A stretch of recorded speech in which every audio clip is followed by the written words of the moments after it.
Hello, everyone. Today I'll be giving you a little history of motorcycles. I've always had an interest in motorcycles from the way beginning.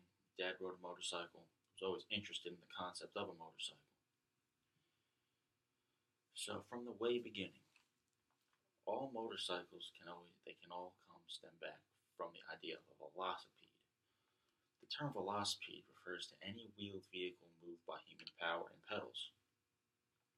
A French man named Ernst at one point put a small steam-powered engine in his velocipede, therefore creating one of the first motorized motorcycles. Around the same time in the USA, a man named Sylvester Roper had put a twin-cylinder coal boiler in the frame of his velocipede and actually died demonstrating it, so he was successful.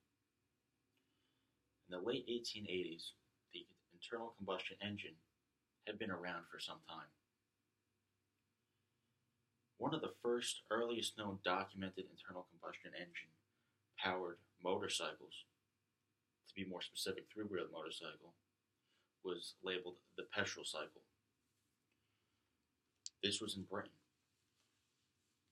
Around the same time, in Germany, one of their automotive developers had successfully built the first two-wheeled gas-powered motorcycle, but it lacked steering. This was confirmed not just to be for the motorcycle itself. This was a test bed for just the engine on an automotive platform. In the very early 1900s, companies such as Royal Enfield, Indian, Triumph, and Harley Davidson had started producing motorcycles in quantities. During the First World War as well as the Second World War, motorcycles played a very efficient and effective key part in communication between the front lines and the commanders.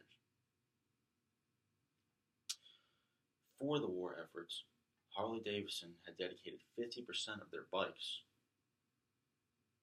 and during the First World War, Triumph had provided the Allied forces with around 300 of their motorcycles. By the end of both of the world wars, returning veterans found an interest in the motorcycles. They utilized them for enjoyment, excitement, and eventually began creating motorcycle clubs to be together. Now in Europe, they were taking this motorcycle idea and trying to be efficient with it. This is where the idea of the moped came from. It was more efficient, easier way to get around. In the 1960s, British bikes had begun to fade, and Japanese manufacturers had become top of the market. These manufacturers, Suzuki, Kawasaki, and Yamaha, they're still around today. The Japanese controlled most of the market up to the late 1990s. That's where other manufacturers began to prosper. Motorcycles really haven't changed that much.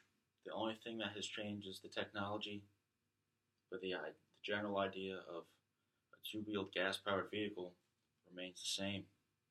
Frame, two wheels, and a motor.